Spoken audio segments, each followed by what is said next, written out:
So hey guys, as I promised, I would do a top 10 of my favorite comics from the New 52. Now, before I start it, I want to say that this is my opinion, and if you guys don't like it, you guys don't have to agree with me. It's just, my opinion and what I like about it. So, this is just my top 10. If you want to, if you don't agree with me, you can make your own top 10, but, this is just what I think. And also, it was really hard. Okay, I loved all the comics I picked up, and it was just so hard to put them, in a numerical order, which one I liked the best, because I loved all of them. They were all great. I have to tell you that all these comics that I'm going to tell you which one I liked all of them. But I'm just going to tell you which one I thought was, my favorite and a bit better than, the rest. Not saying that any of them is bad. They aren't bad, and none of them is bad. So to start off, I did get 11 New 52 comics. So I didn't want to leave this one out because, there's just one comic left out. If I picked out 20, yeah, I would do a top 10, and not leave the other 10 away. But then since this is the only one that's going to be left out, I might as well talk about it. And the number 11 spot goes to Batman Detective Comics. I was so hyped for this, comic to come out. When I first read issue 1, I loved it. I thought this was just really great. I would have put this as my number 1 if it was my first impression. But like I said, I read all 3, issues of every single New 52 comic I have picked up so far, and I have to say, Detective Comics didn't live up to my expectations. Now, granted, the first issue was great with the Joker and Batman fighting each other. It's like a breath of fresh air seeing them again, not meeting for the first time, but having their personal issues and rivalry with each other.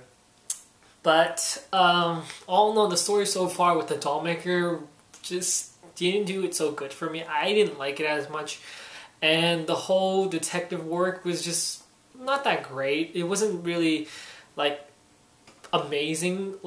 There's a bit more other Batman comics that had more detective work that were very, very great, and I really liked that.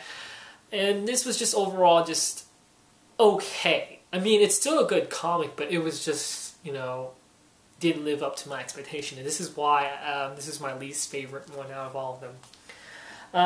Now, next up, I will have to say, was really hard for me to put this as my number 10 because I really like this character, but it's not all about because this is my favorite character or whatever, and that has to be Blue Beetle. Now, I do love Blue Beetle. He is amazing. He is freaking awesome. Seriously, with the whole alien suit and, just turning his hands into hand canyons and all this stuff is amazing. Now, I know this comic's going to be, really good maybe later on in the other issues, but so far, telling Jaime's story is just okay. Right now, it's super, super slow. It's really slow, and I just hope they pick up the pace later on. I know they're still trying to introduce us to Jaime, but now they introduced the suit and his, difficulties and controlling it and fighting against it. So that should maybe start pushing towards more of a a faster pace of introducing Jaime now. Thus far, I still like Blue Beetle. It's not a bad comic, I have to say. It's just slow right now, and there's nothing wrong with slow. It's just not as interesting if it's really slow, because it just wasn't that great. But I'm not saying it's a bad comic, just letting you guys know. But yeah, just so far it's a good comic, but only on my number 10. Now I know starting from bottom to low, so right now it's from not worst but lowest to highest. So next up, number 9 is Superboy. Now why Superboy beat Blue Beetle at number 9 is because, even though they're both introducing one character, The way they introduced Superboy, yes, it was a bit wordy and lengthy with all this dialogue all over the place and monologuing. It was really long, that's like expected of Superboy because he questions his own existence. Is he a clone of Superman? Is he even human? What is he? Like, he needs to find out who he really is. And that's a great thing because right now he's trying to create a subconscious or a conscience and stuff like that. And introducing the whole psychic thing is really good. I like it. I don't think Superboy ever had psychic powers, but introducing it here is great, but I just don't want them to overuse the psychic powers thing. I still want him to still be intact with being a clone of Superman because Superman doesn't have psychic powers as I know it, but you know, still I know he's like trying to like the creator Scott Lobel is trying to push him towards to being his own character, not to be like Superman, but still, you know, I don't want him to say like, oh, I can use super speed because I have psychic powers, or I can use super strength because I don't want him to say that. But so far, Superboy is great. He's going to be in Teen Titans, which is going to be introduced in the next issue, I believe, number 4. But yeah, Superboy is a good comic. I really like it. How they introduced the character and distinct him from being not a clone of Superman, but yeah. Next up, now Teen Titans gets number 8. Now Teen Titans, I have to say it's hard because they have to introduce so many characters here. Not only that you have Superboy already in his own comic, but you have Tim Drake, or as Red Robin, Bunker, Kid Flash, Solstice, Wonder Girl, and Skitter. You have all these different characters that they have to introduce. And so far the story with Nowhere capturing all these metahuman and making them work for them is a really interesting story. And Tim Drake having to have to form the Teen Titans in order to take them down. Now, saying Teen Titans is a good comic. The interaction between Tim Drake and Wonder Girl in the first issue was, fantastic, and in the second issue. And then seeing, just the snippets of Kid Flash with Solstice or in the first issue was great. Like, their introduction was, like, just to their character. Like, Tim Drake is the really, he's like the detective of the whole group. He's like the Batman. And Kid Flash is the smart mouth kind of guy. And I don't know much about Wonder Girl or any of the other characters. But yeah, all in all, they're introducing the characters fairly well. I like it. It's good. I don't have anything to nitpick about this. I don't have anything I like, or no, not dislike about it, but what do I dislike about this comic? I don't know. Nothing really. It's going good for now. Just hard because you have to introduce so many characters. But yeah, number 8 for Teen Titans. Next up for number 7 spot is Batgirl. Now, Batgirl I was hyped for because I know Batgirl was Barbara Gordon before, and to hear Barbara Gordon become Batgirl again, I was so amazed because she was Oracle for a time, and she was doing a fairly good job as Oracle. But then just to see her in her costume again was just like amazing, just to see her in all her whole glory in her costume. Now I know a lot of people don't like her back in her costume.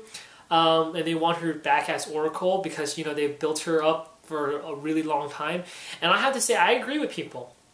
I mean, it's so hard to reboot this character because in this comic, she was Oracle for 7 years and now she's able to walk again after 7 years. So she was Oracle before and now she's Batgirl again. So it's kind of hard to transfer from Oracle to Batgirl again. Because, people just fell in love with Oracle and now they have to rebuild her as a character as Batgirl. And saying that I just have something I don't like about it is because they say that there's a miracle that she's being able to walk again. I want to have, like, an explanation why she's able to walk. Maybe they might, make a story arc of that, like somebody helped her, I don't know. But seeing Barbara Gordon as Batgirl again and building her character as how she is now after she's, able to walk again is great. Seeing her reaction to, jumping on top of the buildings and being out of it. She wasn't Batgirl for so long, so she can't really do the things she was able to do, so she has to practice. So basically, she's building up on her character again. And gotta say, I like this comic. It's great. Story so far is just okay. Just okay. You know, with the whole mirror arc and stuff like that, it is okay. But yeah, Batgirl, number 7. Next up, for number 6 is Green Lantern. Green Lantern has continuity in it, so you have to basically know a bit about Green Lantern before reading this. But still, it's not like it's hard for people to understand because they're rebooting everything. So basically, you need to know who Sinestro is, who Hal Jordan is, the Guardians, and basically it. They fairly tell a good story for new readers because I'm a new reader to Green Lantern, and I just understood the story. Like, I didn't be like, oh, who's that? What's happening here? What's that?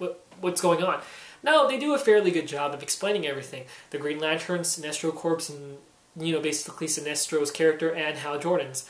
And I have to say, the character development between Sinestro being a Green Lantern again and having to see Hal Jordan die in front of him. Now, I don't know what's going to happen, but his reaction, he's pretty pissed. And it's just great to see both of them interacting because they're both enemies and now they have to work together. And to stop the Sinestro Corps. So, and then seeing the Guardians, you know, trying to eliminate the Green Lanterns to create another army. But yeah, Green Lantern, it's an okay comic. I like it. It's good. Yeah, that's all I have to say for number 7. Green Lantern. Next up for number 6, I believe, is Nightwing. No, not number 6. This is number 5. I cannot read. Number 5. I think I'll do a second part for this, but yeah, hold up. I'll just turn off the camera. Sorry, guys, but